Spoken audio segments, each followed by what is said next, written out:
Hello students, welcome to online classes of Advanced Senior Secondary School मुंडाल। 12th health and physical education में आपका स्वागत है। हम पढ़ रहे हैं इसका फर्स्ट चैप्टर जो है फिजिकल फिटनेस एंड वेलनेस, जिसको हम हिंदी में शारीरिक पुष्टि और सुयोग्यता कहते हैं। इसके अर्थ से हम पहले ही परिचित हो चुके हैं। इसके साथ साथ इसका महत्व और इसको प्रभावित करने वाले कारक भी हम पढ़ चुके हैं। आज हम इसके कुछ सिद्धांतों के बारे में चर्चा करेंगे कि वे कौन सी बातें हैं जिनको आगे रखकर हम शारीरिक पुष्टि को अपने जीवन में आगे बढ़ाते हैं या उसको प्राप्त करने में कौन कौन सी विधियां हम यूज करते हैं। वो सभी बातें हम किन सिद्धांतों पर परख कर आगे चलते हैं वो आज हम इसमें चर्चा करेंगे। तो इसको विकसित करने के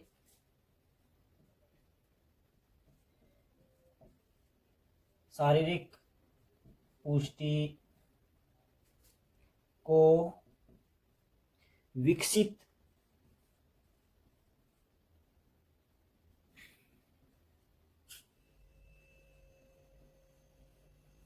करने के सिद्धांत, तो अभी हम इन पर चर्चा करेंगे। तो सबसे पहले मैं आपको पहले भी बता चुका हूं, अगर हमें शरीर को फिट रखना है, तंदुरुस्त रखना है, तो हमें व्यायाम करने पड़ेंगे, एक्सरसाइज या कोई और फिजिकल एक्टिविटी करनी पड़ेगी या योग करना पड़ेगा। उसका फायदा हमें तभी होगा जब हम उसको निरंतर जारी रखेंगे। ऐसा नहीं है हम योग कर रहे हैं, हमने 2 दिन योग किया और फिर छोड़ दिया उसको, तो उसका हमें कोई बेनिफिट नहीं प्राप्त होगा।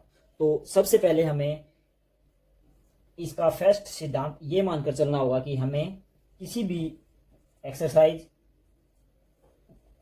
या एक्टिविटी में नियमितता रखनी पड़ेगी। तो ये नियमितता, निरंतरता, जिसको कंटिन्यूटी भी बोलते हैं, ये हमें अपनानी ही पड़ेगी। अगर हम रोज वॉकिंग कर रहे हैं और उसको निरंतर जारी भी रखते हैं या हम जिम जाते हैं, तो उसका बेनिफिट तभी आपको देखने को मिलेगा जब आप उसको निरंतर उसका अभ्यास जारी रखेंगे। तो आपने देखा भी होगा, जिम जाते हैं या हम कोई खेल खेलते हैं, हम उसमें पारंगत या उस कार्य के करने में या उस स्किल को प्राप्त करने में हमें समय लगता है। तो इसको सबसे पहले फिजिकल फिटनेस पाने के लिए हमें शरीर को समय देना पड़ेगा, और समय हमें तभी मिलेगा तब हम उसको निरंतर टाइम टेबल के अनुसार करेंगे। अपने दिन में या शाम को हम 1 घंटा या आधा घंटा निर्धारित करेंगे, तभी हमें उसका फायदा होगा। तो इसके बाद दूसरा पॉइंट मैं यहां पर लिखने जा रहा हूं, प्रगतिशीलता।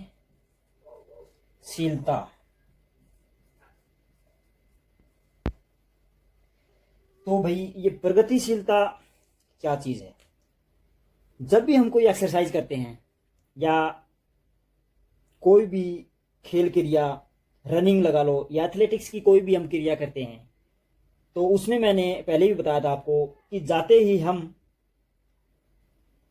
एक प्रो लेवल का कोई भी कार्य नहीं करते। जैसे हम स्टार्ट कर रहे हैं रनिंग, तो ऐसा नहीं हम जाते ही एक ही दिन में 800 मीटर या 1600 मीटर एक साथ एक झटके में पूरा कर देंगे। तो प्रगतिशीलता में हमें उन सभी कार्यों को अवॉइड करना चाहिए जो हमारे शरीर के लिए नुकसानदायक साबित हो सकते हैं।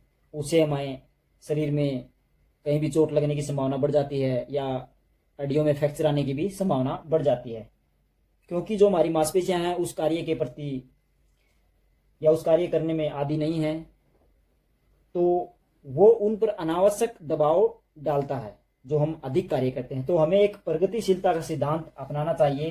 प्रगतिशीलता के सिद्धांत में क्या होता है कि हम स्टेप वाइज स्टेप आगे चलेंगे। ये आप वेट ट्रेनिंग कर रहे हैं, तो आप शुरू में 10 kg, इसको आप 1 वीक या 10 डे तक लागू रखें। इसके बाद आप इसमें कुछ बढ़ोतरी कर दें, 12 kg, ये केजी में चल रहा वजन। इसके बाद जैसे ये आपके 10 दिन हुए थे, ये 20 दिन चला, इसके बाद हम आगे बढ़ गए 30 दिन में, तो इसमें हम और बढ़ोतरी कर देते हैं 2 किलो की, 14 हो गया। इसके बाद 16, इसके बाद 18, और ये दिन भी हम 10-10 दिन बढ़ा रहे हैं, 50। तो ऐसे हमें बढ़ोतरी करनी चाहिए, और यही हमारे शरीर के लिए बेस्ट एक्सरसाइज होगी, अपने शरीर की फिटनेस पाने के लिए बेस्ट तरीका होता है। और ऐसा भी नहीं है कि हम मान लो 16 केजी पर आ गए और 16 केजी हम केवल एक बार ही उठा रहे हैं। इसको हमें सेट वाइज अपनाना पड़ेगा कि फर्स्ट सेट हम उठा रहे हैं 16 केजी का, मान के चलो 15 टाइम्स। अगले सेट में इसको हम बढ़ा देना पड़ेगा। इसको हम 20 साइकिल कर देंगे। जो हमारी वेट लिफ्टिंग की क्षमता है हम उसको 20 साइकिल कर देंगे। अगले सेट में हमें इसी वजन को 16 केजी को ही 25 टाइम्स बढ़ा देंगे। तभी हमारी जो मांसपेशियां हैं उनमें एक क्षमता और सदृढ़ता मिलेगी, तभी हम फिटनेस प्राप्त कर पाएंगे। अपनी मांसपेशियों में ताकत और उनका साइज भी बड़ा हो जाएगा, और मांसपेशियों का अगर आकार बड़ा हो जाता है तो वो कार्य करने में अधिक सक्षम हो जाती हैं। तो ये सभी प्रगतिशीलता का सिद्धांत था।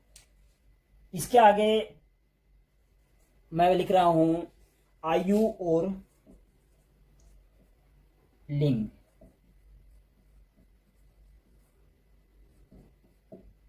फिजिकल फिटनेस में उम्र और जेंडर का बहुत ही महत्व है। हमें फिटनेस प्राप्त करने के लिए जो भी हम स्टेप लेते हैं वो हमें आयु और लिंग के आधार पर उनकी सारणी बनानी चाहिए या उनको निर्धारित करना चाहिए।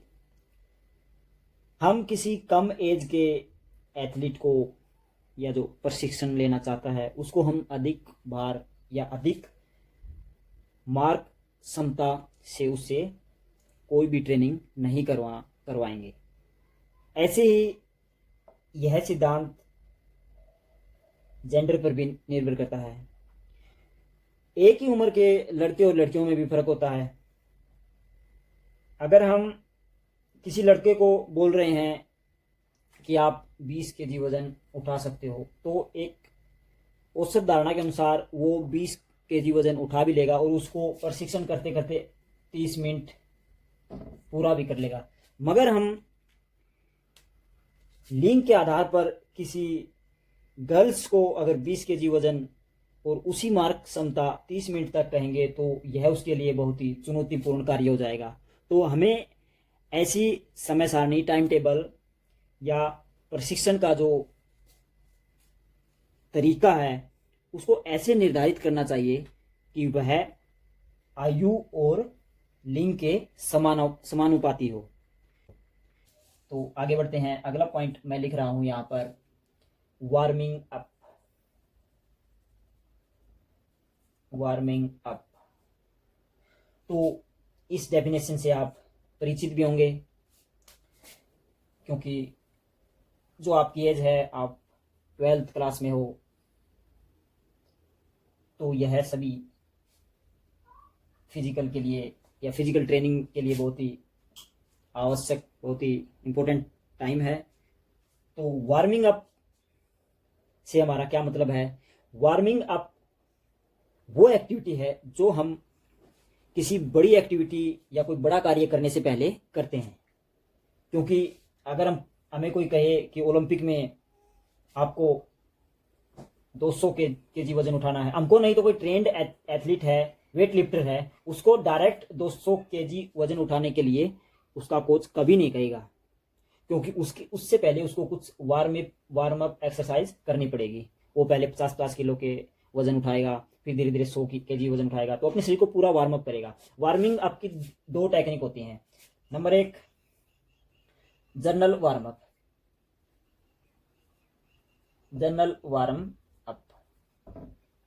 जनरल वार्म अप क्या होता है कि आप कोई भी गेम खेल रहे हो तो ये एक बेसिक सी एक्सरसाइज होती हैं, स्ट्रेचिंग होती हैं। तो ये हम नॉर्मली हर गेम या हर एथलेटिक्स इवेंट के लिए कर सकते हैं, चाहे वो फुटबॉल खेल रहा हो, चाहे वो हॉकी खेल रहा हो, या कोई कुश्ती खेल रहा हो, या कोई जूडो या बॉक्सिंग कर रहा हो, उसके लिए ये सभी जनरल वार्म अप सभी के लिए समान होती हैं। एक होती है specific warm up. SPAC specific warm up. तो स्पेसिफिक वार्म अप क्या होता है कि यह गेम के अनुसार होती है। अगर हम कुश्ती खेल रहे हैं तो उसके लिए स्पेसिफिक एक्सरसाइज वो होंगी कि उससे उसको स्ट्रेंथ प्राप्त हो। वह किसी दूसरी खिलाड़ी से पहले जोर आजमाइश करता है या उसको उठाकर पटकता है, तो धीरे धीरे ये एक्टिविटी वो करता है गेम से पहले। अगर हम स्पेसिफिक वार्म अप फुटबॉल के लिए करें तो फुटबॉल में एक खिलाड़ी को दूसरा खिलाड़ी नहीं उठाता, उसको बॉल के साथ फुर्तीली एक्सरसाइज करनी होती है। तो वो बॉल के साथ ही कुछ एक्टिविटी करेगा, पासिंग करेगा या किकिंग करेगा। तो ये सभी चीज़ स्पेसिफिक एक्टिविटी में आ जाती हैं। तो वह गेम के अनुसार जो वार्म अप होती हैं उसको हम स्पेसिफिक वार्म अप बोलते हैं। जो वार्म अप सभी के लिए समान रूप से लागू होते हैं उनको हम जनरल वार्म अप बोलते हैं। इसके अलावा कुछ अगर हम और इसके सिद्धांतों पर चर्चा करें तो इसके बाद आप ये भी कर सकते हो कि वार्म अप हुए, गेम खेले, और गेम खेलने के तुरंत बाद कोई कपड़े नहीं पहनता, तुरंत कोई भी एकदम स्थिर अवस्था में नहीं आता। तो उसको धीरे धीरे धीरे धीरे अपने शरीर को कूलिंग डाउन में लाना पड़ता है। इसको हम वार्मिंग डाउन भी बोल देते हैं, वार्मिंग डाउन, DOWN, या एक नॉर्मल बोलचाल की भाषा में हम इसको CO कूलिंग डाउन ही बोलते हैं। तो कूलिंग डाउन क्या प्रोसीजर है? कूलिंग डाउन में हम शरीर से एक्टिविटी किए हैं, हमारी मांसपेशियां गर्म हैं, उनमें लैक्टिक एसिड की मात्रा बहुत ज़्यादा स्टोर्ड है, तो उस दौरान वार्मिंग डाउन या कूलिंग डाउन की बात कर रहे हैं। इसको एक और परिभाषा बोल देते हैं इसका, जिसको बोलते हैं लिमरिंग डाउन। ये भी कूलिंग डाउन की समान ही होता है। इसमें हम शरीर की जो गर्मी है उसको धीरे धीरे धीरे धीरे करके शांत अवस्था में लाते हैं, अर्थात शरीर की छोटी छोटी एक्टिविटी, छोटी छोटी क्रियाशीलता करते हैं, जैसे हल्की जॉगिंग, हल्की रनिंग या तेज पैदल चाल, और सिटिंग स्ट्रेचिंग भी बोल देते हैं। वो काफ़ी क्रियाएं हैं, शरीर को टेढ़ा मेढ़ा मोड़ना, तो आगे पीछे थाई एक्सरसाइज होती हैं काफ़ी सारी। तो वो सभी चीज़ें हम कूलिंग डाउन में यूज़ करते हैं। तो उससे हमारा शरीर का जो टेम्परेचर है वो भी धीरे धीरे डाउन आता है, जो हमारी हार्ट रेट है वो भी धीरे धीरे धीरे धीरे नॉर्मल अवस्था में आ जाती हैं।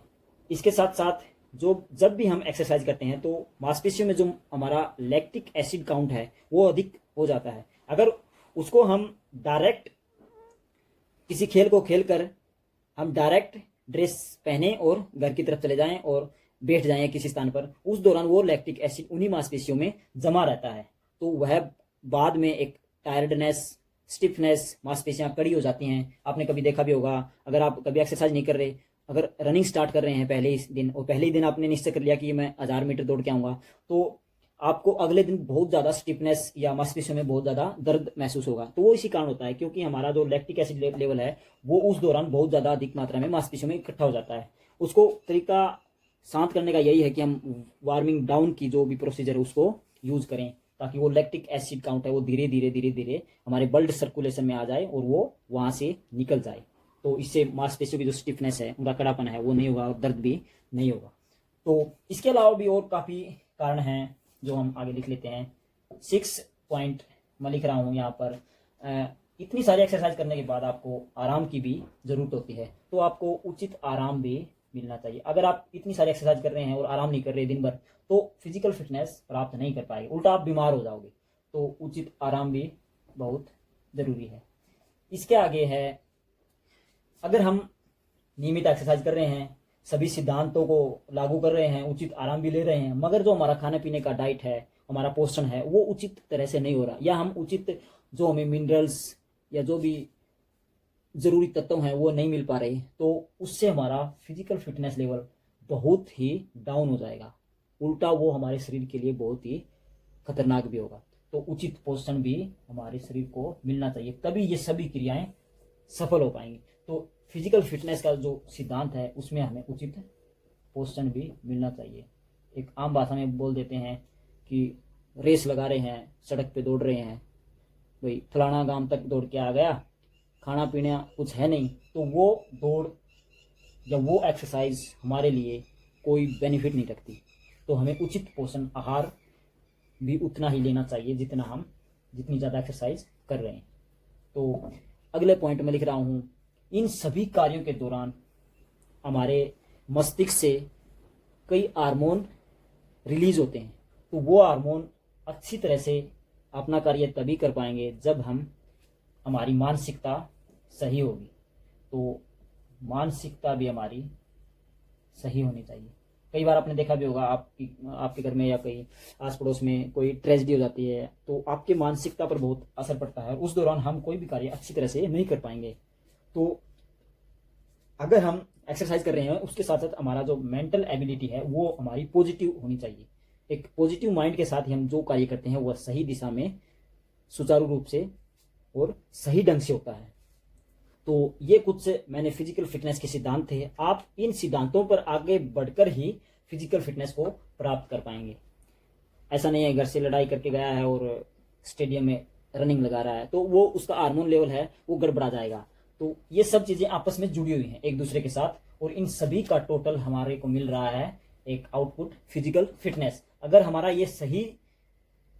ये काउंट सही दिशा में जा रहा है तो हम फिजिकल फिटनेस को प्राप्त अवश्य कर पाएंगे, अन्यथा हमारा फिजिकल फिटनेस सही नहीं हो पाएगा।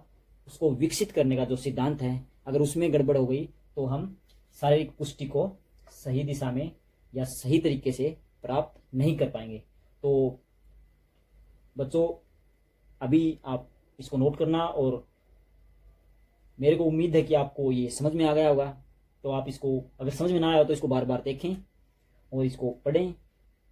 हम बिल्कुल अच्छे से करेंगे फ्री माइंड होकर। हमारा सब्जेक्ट टेंशन लेने का नहीं है, तो आप इसको बिल्कुल फ्री माइंड होकर पढ़ो, क्योंकि ये जो भी सिद्धांत हैं, जो फिजिकल एक्टिविटी की जो क्रियाएं हम दिन भर अपने जीवन में यूज करते हैं वो सभी यहाँ पर लिखी गई हैं, या आगे हम पढ़ेंगे तो वो आगे आएंगी। तो हमें बिल्कुल चाव से मन से इसको पढ़ना चाहिए, क्योंकि ये रोजमर्रा के कार्य होते हैं।